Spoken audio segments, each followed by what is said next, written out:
fevereiro passou super rápido, mas isso não quer dizer que eu não consegui ler nada. Pelo contrário, eu até li poucos livros, porém eles foram de qualidade. Livros de suspense, uns de romance e até alguns fora da caixa, que eu vou apresentar para vocês nesse vídeo. Então, antes de falar dos livros por aqui, primeiro você aproveita, se inscreve no canal, você ativa as notificações para você receber não só esses conteúdos, mas também muitos outros em relação à literatura por aqui. Agora vamos pro vídeo. Começando pelo mais curtinho, Proserpina foi um livro muito fora da caixa e foi também um convite muito especial da assessoria Lavanda, que me convidou para fazer uma leitura coletiva e tal, e infelizmente eu não consegui participar porque no dia eu estava com um problema de falta de luz, né, na minha casa, e infelizmente não rolou a discussão, né, da leitura coletiva, mas mesmo assim eu estou aqui para falar sobre o livro porque eu gostei dele e eu quero deixar também a minha opinião. Proserpina tem uma história muito fora da caixa por trazer uma versão da Perséfone que a gente não está acostumado. E aqui a gente tem, na verdade, uma baixa fantasia que traz a história não só dela, mas também do Theo, que é um pintor muito famoso por seu trabalho, principalmente por causa do dom que ele tem de identificar magia em obras de arte.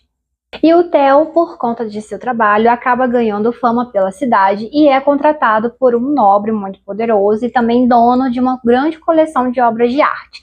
E ele cisma que uma dessas obras de arte, que é o quadro da Proserpina, teria magia.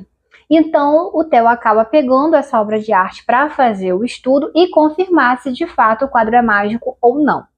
Se as suspeitas são concretizadas ou não, só lendo para saber. Agora, a única coisa que eu posso confirmar é que eu gostei muito dessa trama. É uma leitura bem rapidinha de se ler, tem menos de 200 páginas e eu dei muitas risadas com ele, me identifiquei bastante com alguns personagens, principalmente com alguns mais atrapalhados, outros mais românticos. Eu gostei bastante desse elenco e a autora conseguiu fechar um arco com uma maestria. Só que ficaram algumas pontas soltas, que eu não curti muito, mas ainda assim não diminui a minha experiência positiva com a leitura e eu ainda recomendo ela. Já o suspense, eu tive o prazer de conhecer a escrita da Tessa Stimson através do livro Garota Roubada. Esse livro, inclusive, tem resenha dele já aqui no canal, então quem quiser conferir a opinião completa sobre ele é só clicar nos cards que eu vou deixar em algum lugar aqui do vídeo. Mas o que eu posso falar é que foi uma leitura que prometia demais, mas entregava de menos. Prometia uma história arrebatadora, até porque lida com temas bem atuais, né, como o caso de desaparecimento de crianças e as consequências que pode levar para os pais, para toda a família, para os amigos, considerações também que as pessoas acabam fazendo sobre isso na internet. Então é um livro bem atual. O problema foi que a resolução dos fatos eu achei fantasiosa demais para o que vinha sendo apresentado ao longo da trama. Então eu não gostei nem um pouco e principalmente foi porque a autora esqueceu de colocar o suspense e ela focou mais no drama, sendo que ele é vendido como um suspense.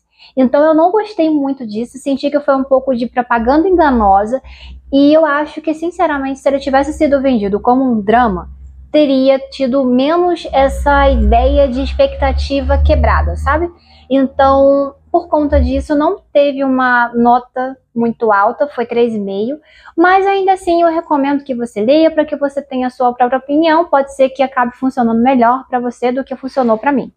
Agora partindo para de uma autora que está ganhando cada vez mais holofotes, principalmente aqui no Brasil, e acho que deve ter tantos livros publicados quanto Stephen King, Freida McFadden está aqui mais uma vez nessa lista e dessa vez tive uma grande decepção. O One by One é um livro que não tem tradução para a língua portuguesa aqui no Brasil, mas a gente consegue conferir ele na versão em inglês que está no catálogo do Kindle Unlimited. Então, aqui a gente conhece uma trama de thriller psicológico que já é a marca registrada da autora.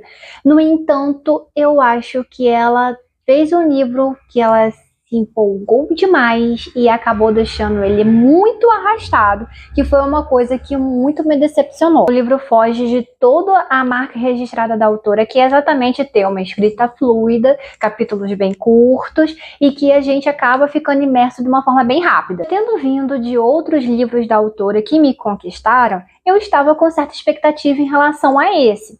Só que também eu nunca tinha lido os livros dela na versão original em inglês, né? Então tinha essa experiência dupla. Então eu não sei se é por conta das traduções que quando chegam aqui no Brasil deixam essa escrita um pouco mais rápida, ou se de fato foi a autora que se empolgou demais na parte do drama dos personagens e acabou se esquecendo do suspense. Mas o fato é que ele não é um dos meus favoritos. E em One by One a gente acompanha a história de 6 amigos que se conhecem desde a faculdade, hoje já têm as suas famílias, já têm as suas rotinas e tal, mas eles de vez em quando se encontram para fazer umas viagens e exatamente sair dessa rotina, colocar o papo em dia, enfim. Só que essa viagem acaba dando errado em certo ponto e a ideia é que apenas uma pessoa volte viva. Só que quando eles percebem isso, começa uma luta para sobrevivência para ver quem de fato vai voltar para casa ou se todo mundo vai voltar. Então, para saber se de fato vão conseguir sobreviver, só lendo para saber, mas a verdade é que eu não gostei muito de como as pontas foram amarradas. E fiquei com aquela sensação de fofoca contada pela metade, principalmente porque é um volume único, então eu sei que eu nunca vou ter essas respostas. Por conta disso, foi um livro que não me agradou muito e não é um dos meus favoritos da autora. E o último livro dessa lista é o nacional, que traz uma releitura de contos de fadas muito nostálgica e que entrou para o hall dos favoritos, porque eu simplesmente me apaixonei pela leitura e devorei em menos de 2 horas.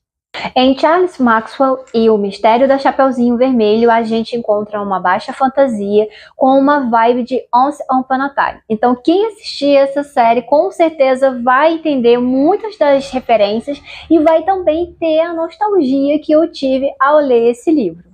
Como o próprio título já fala, e tem todo um mistério envolvendo a Chapeuzinho Vermelho, que é dada como desaparecida na cidade de Edimburgo nos anos de 1936. Então tem toda uma mobilização da cidade para descobrir o paradeiro da menina e também para entender uma série de outros desaparecimentos que estão acontecendo na cidade. O dela foi só a gota d'água. E cabe ao Charles Maxwell, que é um entropista muito famoso na cidade por conta do seu jeito super peculiar de investigar os fatos, tentar descobrir o que foi que aconteceu, não só com a Chapeuzinho, como também com os outros desaparecidos. Quem vai lhe ajudar é a Madeleine Tuck, que é uma freira que chegou recentemente na cidade.